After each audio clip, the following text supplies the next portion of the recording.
बिस्मिल्लाहिर्रहमानिर्रहीम, अस्सलाम वालेकुम। मैं हूं हमीदुल्लाह खान एक नए व्लॉग के साथ, जो आज पुलिस के बारे में। इस मुल्क में पुलिस दहशत की अलामत है, मगर कमज़ोर, गरीब और निहत्ते शहरियों के लिए। इस मुल्क में थाने भेड़ियों की मस्कन है, टॉर्चर सेल हैं, अकूबत खाने हैं, तशद्दुद के मराकज़ हैं, जिनके करीब से गुजरते हुए लोग अपने बदन में खौफ की लहर महसूस करते हैं। इंसानों की तजलील, औरतों की तज़हीक, मुजरमों की सरपरस्ती, रिश्वतखोरी, सियासी माफियाज की गुलामी और बदतहजीबी और बदतमीजी का ये मजमुआ, ऐसी पुलिस अब रियासत के लिए एक लाइबिलिटी और बोझ के सिवा कुछ नहीं। ये पुलिस उन दहशत गर्दों से क्या लड़ेगी जो पुलिस लाइन्स और थानों के अंदर घुसकर उन्हें ज़िबह करके साफ बच निकलते हैं। हमने पुलिस के इन लोगों को अपने अफसरों के सामने गिड़गिड़ाते, रोते और आहो बका करते देखा है। ये पुलिस इन डाकुओं को पकड़ने में नाकाम रहती है, जिन्हें आम और निहत्ते शहरी पकड़कर मार देते हैं और उनकी लाशें सड़कों पर घसीटते फिरते हैं। इस नाकारा, नालायक और खजाने पर बोझ इदारे का क्या मकसद और हासिल रह गया है? सवाल उठता है कि इसकी वजह क्या है, ये इदारा कैसे तबाह हुआ, इसका जिम्मेदार कौन है? रहीम यार खान में पुलिस के जवान कच्चे के डाकुओं की तरफ से हमले में गाजर मूली की तरह काट कर फेंक दिए गए। न उनके पास मज़ाहमत का मौका था, न वो जवाबी वार कर सके। जो शहीद हुए उनकी लाशों को घसीटा गया, बेहुरमती की गई, और जो महफूज रहे वो जान बचाकर भाग निकले। इस सानहे से ये हकीकत वाज़ेह हुई कि पुलिस अपने असल फ़राइज़ की अदायगी की सलाहियत, जज्बे और बुनियादी औसाफ से ही महरूम नहीं, बल्कि उसकी तरबियत, मिजाज और कल्चर में इतना बड़ा शिगाफ पड़ चुका है कि तनज़्ज़ुली, टूट फूट और शिकस्त और रीख से ये इदारा किसी काम का नहीं रहा। इसमें होशमंदों के लिए गौर व फिक्र के कई पहलू हैं। आइए ये जानने की कोशिश करते हैं कि खराबी कहाँ से शुरू हुई, लेकिन मैं पहले एक मिसाल से अपनी बात को समझाने की कोशिश करूँगा। खदीजा शाह ने 9 मई को लाहौर में माल रोड पर अपने सर से चादर उतार कर पुलिस की जानिब उछाली थी, और ये मंजर आपको अच्छी तरह से याद होगा। साबिक आर्मी चीफ की नवासी और पाकिस्तान के साबिक वजीर खजाना की बेटी ने पंजाब पुलिस को दरअसल बावर कराया था कि उनका काम जराइम पेशा लोगों पर हमला करना है, न कि सियासी कारकुनों पर तशद्दुद करना। बहसियत इदारा पुलिस को हमने सियासी मकासद के लिए जिस बेदर्दी से इस्तेमाल किया, उसके नताइज इससे भी ज्यादा भयानक होंगे, जो हमने रहीम यार खान में देखा। TRT की 1998 की एक रिपोर्ट के मुताबिक पुलिस ने 1 साल में 2000 लोगों को मावराए अदालत कत्ल किया था। 2023 में सिर्फ सिंध पुलिस ने जाली पुलिस मुकाबले में 289 बेगुनाह शहरियों को कत्ल किया। हमारे बेज़मीन मीडिया को सियासी कारकुनों पर पुलिस तशद्दुद के खिलाफ सांप सूंघ जाता है, लेकिन दुनिया इस पर खामोश नहीं रहती। पंजाब पुलिस, जिसे कच्चे के डाकुओं ने रहीम यार खान में जानवरों की तरह मार डाला, के बारे में Carnegie endowment for international peace ने लिखा कि 9 मई के वाकयात के बाद सियासी कारकुनों के साथ जो सलूक हुआ, उसने पाकिस्तान की हर दिल अजीज मुसल्लह अफवाज का चेहरा मसक करके रख दिया, और मुल्क भर के गली कुचों में अपनी ही फौज के खिलाफ नफरत अरूज पर पहुंच गई, क्योंकि हजारों सियासी कारकुनों की पुलिस के हाथों गिरफ्तारी, घरों पर छापे, चार दीवारी की बेतुकीरी, औरतों की बेहुरमती और हत्ता के मासूम बच्चों के साथ नारवा सलूक में पसे पर्दा फौज के अहकामात थे, यानी पुलिस फौज के ताबे थी। कई माह की अदालती कार्रवाइयों के बाद इन तमाम अफराद के खिलाफ रियासत से बगावत, गद्दारी और कानून तोड़ने के इल्जामात साबित न होने के बाद उन्हें रिहा करना पड़ा। लेकिन जो नफरत का बीज बोया गया, उससे बांग्लादेश की याद आती है, और मैं यहाँ सिर्फ एक वाक़ये का तज़किरा करूँगा कि कैसे हमने बंगाल को अपने वजूद से खुद नोच कर फेंका। 1971 में मशरक़ी पाकिस्तान में पुलिस का एक अफसर था, मुंशी कबीरुद्दीन अहमद, जो कमेला डिस्ट्रिक्ट में SP था।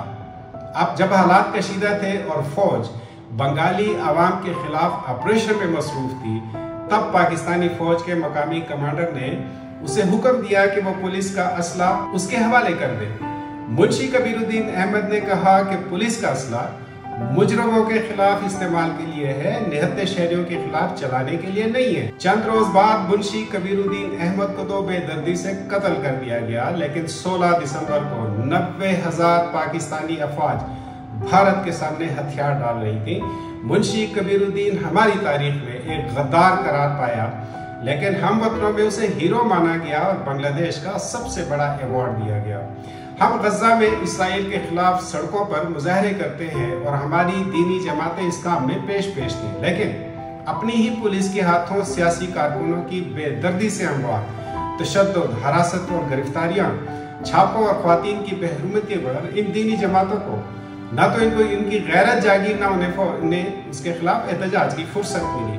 बात कहीं दूर निकल जाएगी, लेकिन मैं इन चंद मिसालों से ये वाज़ेह करने की कोशिश करूंगा कि इसी पाकिस्तानी पुलिस के चंद अफसर ऐसे भी थे जिन्होंने सियासी मुदाखलत के खिलाफ मज़ाहमत की और बेहतरीन नताइज दिए। मसलन डॉक्टर जुल्फ़िकार चीमा, जिन्हें नवाज शरीफ ने गुजरांवाला में SSP तैनात किया था, उसकी वजह यह थी कि डाकुओं के गिरोह शहर को ताराज कर चुके थे और अमलन शहर में उनकी हुकूमत थी। मुस्लिम लीग नून से वाबस्ता कारोबारी लोग अगवा बराए तावान की अनगिनत वारदातों पर परेशान थे। उन्होंने नवाज शरीफ से मुलाकात की और उन्हें कहा कि ये शहर आपका है, यहाँ का वोट आपका है, आप वजीर आला हैं, हमारी दादरसी करें और डाकुओं से हमारी जान छुड़ाएं। नवाज शरीफ ने तब पंजाब पुलिस के सबसे बेहतरीन अफसर का इंतखाब किया। डॉक्टर जुल्फ़िकार चीमा ने नवाज शरीफ से कहा कि वो 2 शराइत पर ये जिम्मेदारी संभालेंगे। अव्वल ये कि उनके काम में कोई सियासी मुदाखलत नहीं होगी, दूसरा ये कि जब तक टास्क मुकम्मल नहीं होगा उन्हें कहीं और ट्रांसफर नहीं किया जाएगा। नवाज शरीफ को ये शर्त मानना पड़ी और डॉक्टर जुल्फ़िकार चीमा गुजरांवाला चार्ज लेने पहुंच गया। पहले रोज उसने पुलिस को तलब किया और तफसीली ब्रीफिंग ली। उसे मालूम हुआ कि आज के कच्चे के डाकुओं की तरह गुजरांवाला पुलिस पर डाकुओं का इतना रौब था कि वो थर थर कांपते थे। उनके पास लड़ने को जदीद ऑटोमेटिक असला नहीं था, गाड़ियां नहीं थी, गाड़ियां थी तो उनमें पेट्रोल नहीं था। SSP चीमा ने पहले अपने घर को मुख्तसर अरसे में दुरुस्त किया, फिर एक रोज खुद फ्रंट पर रहकर डाकुओं के सबसे खतरनाक गिरोह की एक वारदात के दौरान ऐन मौका पर पहुंच गया। चीमा की बहादुरी से पुलिस ने हौसला पकड़ा और बेजिगरी से डाकुओं का मुकाबला करके उन्हें मार दिया। ये बात यहाँ पर खत्म नहीं हुई, बल्कि असल किस्सा शुरू हुआ। चीमा ने पुलिस से खुले डाले मंगवाए, डाकुओं की खून आलूदा लाशें उन डालों पर लाद कर शहर के बाजारों और गली कूचों में गश्त किया। चीमा ने मनादी करा दी, गुजरांवाला वालों, आज से चैन से मीठी नींद सोना, किसी ताजर का बेटा अब अगवा नहीं होगा, शहर में अब कोई डाका नहीं पड़ेगा। 4 घंटे के इस गश्त से शहर की फिजा बदल गई।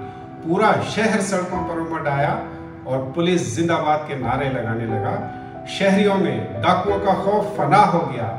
जो शहर सरे शाम घरों में मुकैयद हो जाता था, उसकी रात की रौनकें बहाल हो गई और कारोबार फिर से तरक्की करने लगे।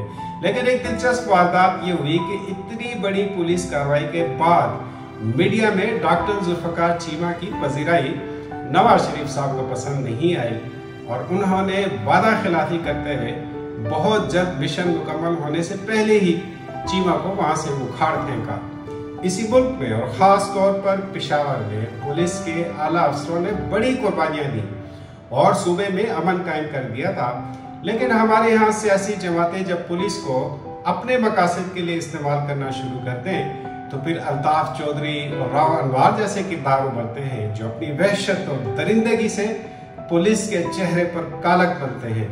हमें अफसोस है कि यहाँ उस्मान अनवर और शहरबानो नकवी दरकार हैं जो सियासतदानों की खिदमत करें। मेरे नज़दीक पाकिस्तान की पुलिस का एक हल है और वो ये कि पुलिस का ये महकमा ही ख़त्म कर दिया जाए। एक नई पुलिस फोर्स भर्ती की जाए जिसकी तरबियत बरतानवी पुलिस की तर्ज पर हो और स्कॉटलैंड यार्ड से ही उनके ट्रेनर मंगवाए जाएं जो उन्हें लोगों की हिफाजत और उनकी इज्जत करना सिखाएं और कभी सियासी गुलामी न करने का हलफ उठाएं। इस पुलिस की तत्हीर, इस्लाह और तब्दीली मुमकिन ही नहीं है। जिन सुरमाओं को आवाम का खून पीने की लत पड़ जाए वो अपनी रविश तब्दील नहीं कर सकते।